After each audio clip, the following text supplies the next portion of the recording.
ପିଣ୍ଡ ଦେଉଥିଲେ ଜାଗୃତି ଶୁକ୍ଲା। ଅନୁଭବଙ୍କ ଆଖିରୁ ଝରୁଥିଲା ଧାର ଧାର ଲୁହ। ଜାଗୃତିଙ୍କୁ ଚାହିଁ କାନ୍ଦୁଥିଲେ ଅନୁଭବ ମହାନ୍ତି। ଦର୍ଶକ ବନ୍ଧୁ, ଅନୁଭବ ମହାନ୍ତିଙ୍କ ବାପାଙ୍କୁ ପିଣ୍ଡ ଦେଉଥିଲେ ଅନୁଭବ ମହାନ୍ତି ଓ ଜାଗୃତି ଶୁକ୍ଲା। ଆଉ ଏତିକି ବେଳେ କାନ୍ଦି ପକାଇଲେ ଅନୁଭବ ମହାନ୍ତି। ଅଟକାଇ ପାରିଲେ ନାହିଁ ଆଖିରୁ ଝରି ଆସୁଥିବା ଅମାନିଆ ଲୁହ।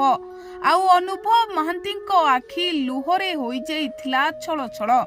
କାହିଁକି କାନ୍ଦୁଥିଲେ ଅନୁଭବ ମହାନ୍ତି? କଣ ପାଇଁ କାନ୍ଦୁଥିଲେ ଅନୁଭବ ମହାନ୍ତି?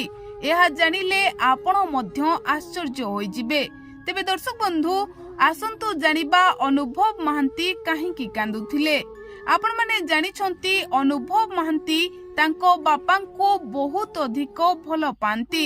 ଆଉ ଜାଗୃତି ଶୁକ୍ଲା ଯେତେବେଳେ ଅନୁଭବଙ୍କ ବାପାଙ୍କୁ ପିଣ୍ଡ ଦେଉଥିଲେ, ସେତେବେଳେ ଅନୁଭବ ମହାନ୍ତି ଜାଗୃତିଙ୍କୁ ଚାହିଁ କହୁଥିଲେ, ଆଜି ଯଦି ମୋ ବାପା ଏ ଦୁନିଆରେ ଥାନ୍ତେ, ତେବେ ତୁମକୁ ବୋହୂ ଭାବେ ପାଇ ବହୁତ ହି ଖୁସି ହୋଇଥାନ୍ତେ। ମୋ ବାପା ସବୁବେଳେ ଚାହୁଁଥିଲେ ତାଙ୍କୁ ଏପରି ଜଣେ ବୋହୂ ମିଳୁ ବୋଲି। ହେଲେ ଦୁଃଖର କଥା, ମୋ ବୈବାହିକ ଜୀବନରେ ଯେଉଁ ଝଡ଼ ସୃଷ୍ଟି ହୋଇଥିଲା, ତାକୁ ନେଇ ମୁଁ ଯେତିକି ଦୁଃଖରେ ରହୁଥିଲି, ମୋ ବାପା ମଧ୍ୟ ସେତିକି ଦୁଃଖରେ ରହୁଥିଲେ।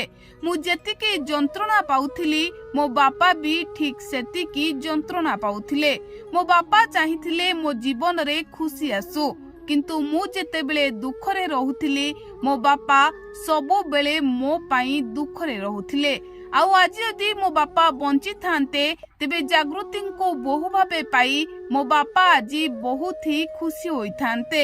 ଆଉ ମୁଁ ଏତେ ଖୁସିରେ ଅଛି ବୋଲି ଜାଣି ମୋ ବାପା ଆଜି ବହୁତ ହି ଖୁସି ହୋଇଥାନ୍ତେ। ତେବେ ଜାଗୃତି ଶୁକ୍ଲା ଯେତେବେଳେ ଅନୁଭବ ମହାନ୍ତିଙ୍କ ବାପାଙ୍କୁ ପିଣ୍ଡ ଦେଉଥିଲେ, ଏମିତି କିଛି ଭାବୁଥିଲେ ଅନୁଭବ ମହାନ୍ତି। କାରଣ ଜାଗୃତି ଅନୁଭବ ମହାନ୍ତିଙ୍କ ଜୀବନରେ ଆସିବା ପରଠୁ ଅନୁଭବ ମହାନ୍ତିଙ୍କ ଜୀବନ ସମ୍ପୂର୍ଣ୍ଣ ରୂପେ ବଦଳି ଯାଇଛି। ଜାଗୃତି ଶୁକ୍ଲା ପରିବାରକୁ ଏପରି ସ୍ନେହ ମମତାରେ ବାନ୍ଧି ରଖିଛନ୍ତି, ଅନୁଭବ ମହାନ୍ତିଙ୍କୁ ଏତେ ସାରା ଭଲ ପାଇବା ଦେଉଛନ୍ତି, ଯାହା ଅନୁଭବ ମହାନ୍ତିଙ୍କ ଜୀବନକୁ ସବୁ ଖୁସି ଫେରାଇ ଆଣିଛି। ଅତୀତରେ ଅନୁଭବ ମହାନ୍ତିଙ୍କ ଜୀବନରେ ଥିବା ସବୁ ଦୁଃଖ ଦୂର ହୋଇଯାଇଛି। ଜାଗୃତିଙ୍କ ହାତ ଧରିବା ପରଠୁ ଅନୁଭବ ମହାନ୍ତିଙ୍କ ଜୀବନ ସତେ ଯେମିତି ଖୁସିରେ ବିତୁଛି। ଆଉ ଅନୁଭବ ମହାନ୍ତିଙ୍କ ବାପା ଚାହୁଁଥିଲେ ତାଙ୍କ ପୁଅ ଅନୁଭବ ମହାନ୍ତି, ଯିଏ ସଫଳତାର ଶୀର୍ଷରେ ପହଞ୍ଚିଛନ୍ତି, ଯାହାଙ୍କୁ ସାରା ଓଡ଼ିଶାବାସୀ ଏତେ ଭଲ ପାଆନ୍ତି, ସେ ସବୁବେଳେ ଖୁସିରେ ରୁହନ୍ତୁ ବୋଲି। ଆଉ ସେଇ କଥା ଭାବି ଅନୁଭବ ମହାନ୍ତିଙ୍କ ଆଖିରୁ ଲୁହ ଝରୁଥିଲା।